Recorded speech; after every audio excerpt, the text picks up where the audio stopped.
धवल देह महाराज देवती मैया की हो गई। 16 वर्षीय सुवर्ण कन्या का रूप उनको प्राप्त हो गया। और महाराज कर्दम जी भी सुवर्ण स्वरूप को प्राप्त करते हैं। मन से एक सुंदर से विमान को उत्पन्न किया और उस विमान पर दोनों विराजमान हो गए। विहार करने के लिए निकल पड़े प्यारे। राम जी की कृपा देखिए, उस गोविंद की कृपा देखिए, उसका अनुवादन देखिए, भगवान की पराकाष्ठा भक्ति को देखिए। ऐसी भक्ति द्रवीभूत हुई है। चाहते तो महाराज पुत्र के रूप में एक बेटा हो जाए और हम वन को चले जाए, लेकिन भगवान को कुछ और ही मंजूर था। बेटी की जगह महाराज 9 बेटियां उत्पन्न हो गई। अब महाराज क्या करें, तो 9 बेटियों का विवाह कर दिया। महाराज उनका सब ब्रह्मा जी के जो मानस पुत्र जमदग्नि भरद्वाज आदि थे उनसे साथ कर दिया।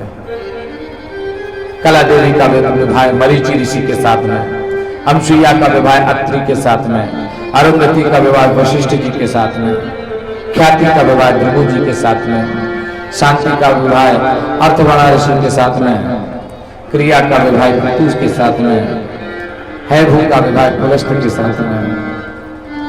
इस प्रकार से अपनी 9 बेटियों का विवाह कर देते हैं। सब ससुराल चली गई। भगवान की ऐसी कृपा हुई कि महाराज अब देवती मैया के गर्भ से साक्षात भगवान कपिल का प्रादुर्भाव हो गया। बोलो कपिल भगवान। और जैसे ही पुत्र का जन्म हुआ, आज कमंडल को उठा लिया और वनप्रस्थ के लिए निकल पड़े।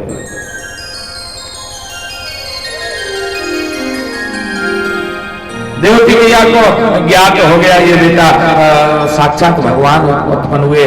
जन्म लेते ही महाराज कपिल जी आसन लगा करके बैठ गए। भैया जान गए ये भगवान है। अपनी बेटियों को बुला लिया, बड़े भाव से उनके सामने बैठ करके कृष्ण करने लगे। निर्वणा निराकारं भूमनं चेतिवारणं येन संभवायमानेन तपन्नाथ तमः प्रभु। माता देवती पूछती है, हे प्रभु, संसार में जितना सुख मैंने भोगा है, इतना सुख शायद किसी स्त्री को प्राप्त हुआ हो। लेकिन महाराज अनुकूलता, मन की शांति कैसे प्राप्त होती है? ये जीवन का जो आवागमन का जो बंधन है ना, इससे छुटकारा कैसे प्राप्त हो?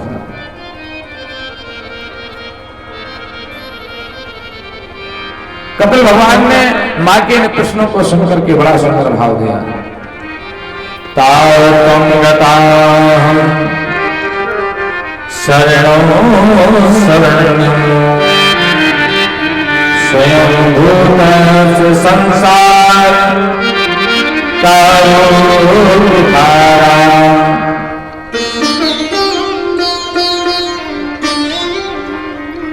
जिज्ञासयं प्रवक्ते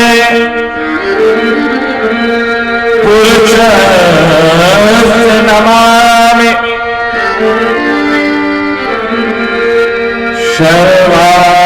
सर्वात्माविदं वरिष्ठम्। बड़ा सुंदर 8 अध्यायों में तृतीय स्कंद से बड़े सुंदर 8 अध्यायों में मां देवती को बड़ी सुंदर ज्ञान की बात, बड़ा सुंदर चिंतन के बारे में बताया, भगवान की भक्ति के बारे में बताया। अरे मां, ये मानव का चूल्हा जो है ये एक वस्त्र की भांति है और इसके अंदर इसको पहनने वाली जीवात्मा है। जिस प्रकार से हम जब हमारा कपड़ा पुराना हो जाता है ना तो नया कपड़ा पहनते हैं हम, उसी प्रकार से ये जीवात्मा जब तक ये चोला पहने हैं, जब तक ये नया है, और जब ये पुराना हो जाता है तो इसको बदल देती है, नए चोले को पहने चले जाते हैं। और जो जीवात्मा ये परमात्मा का ही स्वरूप है, ये सब भगवान के ही है, स्वरूप मान है, ब्रह्म मान है। अरे मां, संसार के जो दुख है ये तो कुछ भी नहीं है, इनको भोगने की आवश्यकता। सबसे बड़ा तो दुख जीवन में यही है कि आपके जीवन में भगवान की भक्ति ना हो। समझ लो विपत्तियों के पहाड़ गिर रहे हैं अगर भगवान की भक्ति नहीं है, और भगवान की भक्ति अगर रहेगी तो प्यारे आप सबसे बड़े धनवान।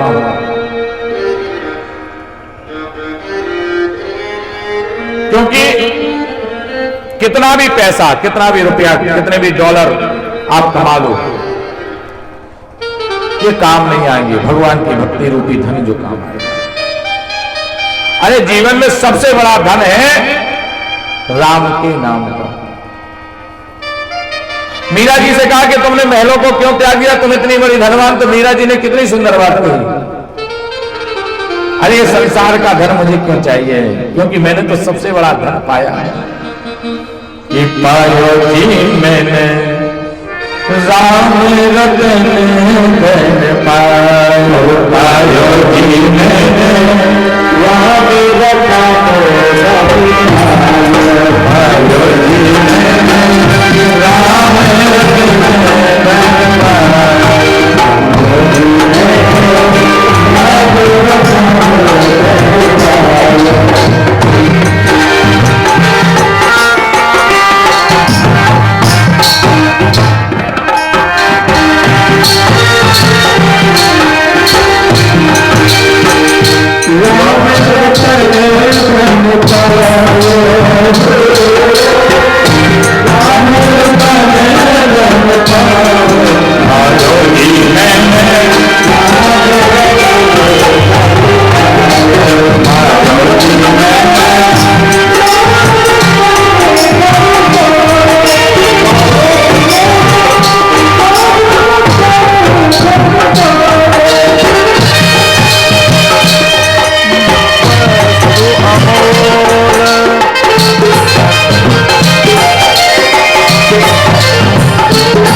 जीवन में किसी धन की आवश्यकता नहीं है। अरे मां, व्यक्ति को कष्ट है, हाय मेरे पास पैसा नहीं है, रुपया नहीं है, मकान नहीं है, गाड़ी नहीं है, ये कोई कष्ट नहीं है, ये कोई बड़ी बात नहीं है, ये कोई दुख नहीं है। सबसे बड़ा तो दुख यह है कि जीवन में राम नाम रूपी धन नहीं है प्यारे। घर, मकान, पैसा, गाड़ी, बंगला ये काम नहीं आएंगे, ये सब यहीं रह जाएंगे। आप कितना भी यत्न कर लो, जीवन पर्यंत पैसे को कमा लो, लेकिन जब अंत समय आएगा तो तुम्हारे शरीर पर जीवन पर्यंत क्वालिटी के कपड़े पहनेंगे, बढ़िया क्वालिटी का श्रृंगार करेंगे, लेकिन प्यारे अंत समय जब आएगा, जब इस शरीर त्याग दोगे तो जो तुम्हारा लिबाज है वो 2 गज कफन का टुकड़ा तेरा लिबाज होगा। और वो कहां तक होगा? वो मरघट तक होगा प्यारे। मरघट पे जब आपको सैया पर लिटाएंगे तो वो कफन भी हटा दिया जाएगा, और उस कफन की कभी क्वालिटी नहीं होती है। जीवन भर क्वालिटी करने वाले कफन की कोई क्वालिटी नहीं होती है। जो एक निर्धन को भी उड़ाया जाता है और एक धनवान को भी। और अंतोगत का क्या होगा प्यारे? आपके हाथ खोल दिए जाते हैं। देख लो भैया, जब भारत पर राज करने के लिए सम्राट आया और उसने भारत को जीत लिया, सिकंदर ने सारे भारत पर अपना राज कर लिया, बहुत सी संपत्ति का मालिक हुआ। जब वह मरने लगा तो लोगों से कहा, देखो हमारे जनाजे में एक काम करना। क्या बोले? सारी असरफियां दौलत बिछा देना रास्ते में, मेरे हाथ खुले रखना। प्यारे, क्यों? आज भी जब मरघट पर हम किसी सबको लेकर के जाते हैं, किसी मुर्दे को लेकर के जाते हैं, तो पीछे से लोग पैसे उल्लाते हैं, मखाने उल्लाते हैं, बेटे इसको लेके जाओ, मेवा लेके जाओ, पैसा लेके जाओ, जिसके लिए तुम जीवन पर्यंत। तो क्या वो लेता है उसको? ये संकेत क्यों लाए जाते हैं रास्ते में? ये संकेत देता बेटा, जिस पैसे को हम जो साथ जा रहे हैं उनको संकेत सिखाया जाता है। प्यारे देखते जाओ, ये पैसा इसके काम नहीं आया, ये पैसा जो हम डाल रहे हैं ये तुम्हारे काम नहीं आया, तुम्हारी मौत को नहीं बचा पाया। हाथ खुले क्यों है प्यारे? जीवन भर इस मुट्ठी को बंद करके रखा, इसमें पैसे को दबा के रखा। प्यारे, जब अंत समय आया तो देख हाथ खाली है, इसमें कुछ है? और प्यारे ऐसे लेके नहीं जाते हैं, अर्थी पर लिटाते हैं और फिर उसे रस्सियों से बांधते हैं। क्यों? प्यारे ये जीवन जो है ये दुराचारी कहीं ऐसा तो नहीं ये जीवन जो हो जाए पुनः ऐसे पैसे को ले ले। अरे जिस पुत्र को तुमने कमा के दिया वही तुमको बांध करके ले जाता है, रस्सियों से कस करके ले जाता है और तुमको जाकर के दफना देता है, जला देता है। प्यारे जीवन में कोई काम नहीं आने वाला, धन दौलत गाड़ी बंगला मकान सब यही रह जाना है। अगर काम आना है तो केवल राम का नाम। पैसे को पैसे को कमाओ। जीवन में लोग कहते हैं हम बहुत दुखी हैं महाराज, बड़ी समस्या है, पैसा नहीं है। तो संसार में सभी दुखी हैं कि कोई तन दुखी, कोई मन दुखी, कोई धन बिन रहे। महाराज जी किसी को आप सब लोग जानते हैं, किसी को किस बात का दुख है कि कोई तन दुखी, किसी को शरीर का कष्ट है। संसार का कोई प्राणी अपनी छाती पर हाथ रखकर ये नहीं कह सकता प्यारे कि हम सुखी हैं। किसी को किसी ना किसी बात का दुख है कि कोई तन दुखी, कोई मन दुखी, कोई धन बिन रहते उदास, और थोड़े थोड़े सब दुखी, सुखी राम के दास। प्यारे बाबा ही बात मौज फकीरी में। प्यारे जब तक तुम पैसे के लिए भागोगे, जब तक प्यारे पैसा तुमसे भागेगा। कबीरदास जी महाराज जब तक घर में रहे तो भोजन के लाले पड़ने लगे और जैसे भगवान के नाम का सहारा लिया, घर का त्याग किया, सो प्यारे उनके जीवन में भंडारों का भंडार खो गया।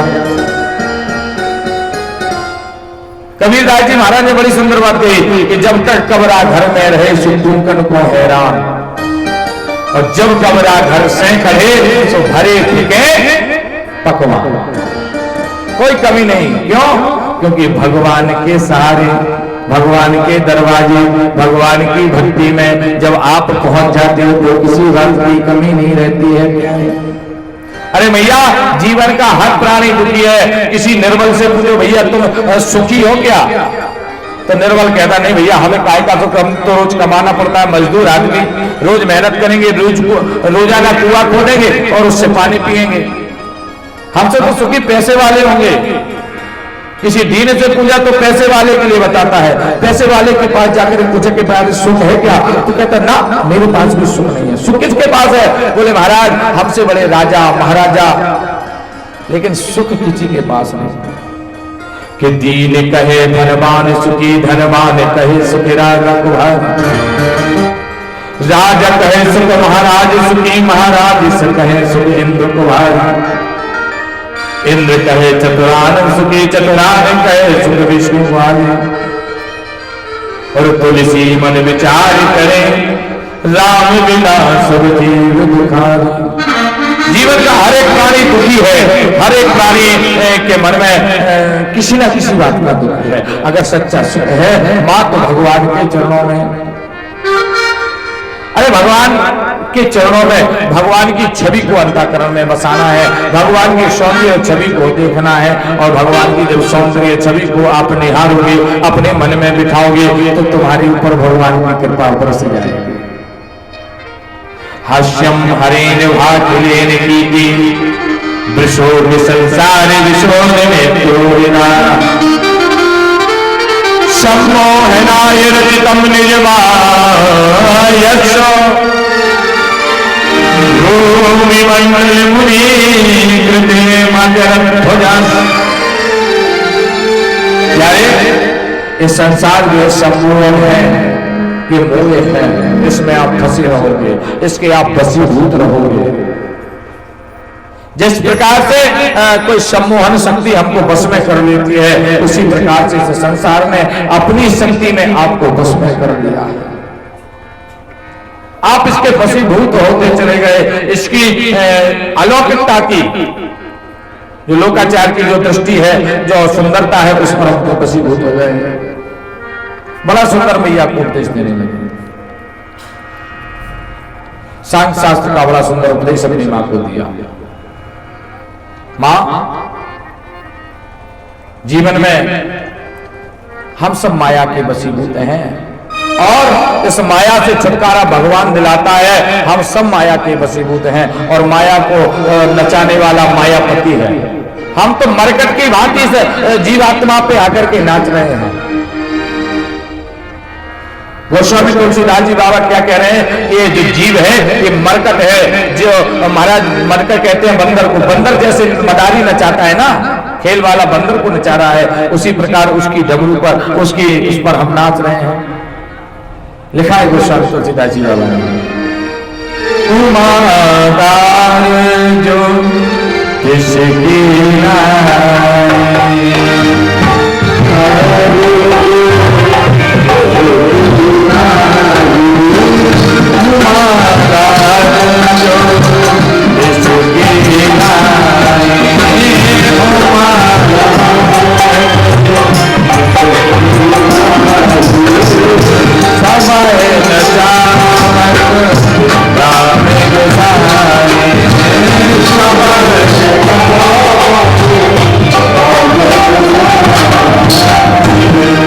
उमादार ज्योतिष की नाही और शबह नचावत राम राम जी चलाने वाले हैं। हम सब लोग नाच रहे हैं।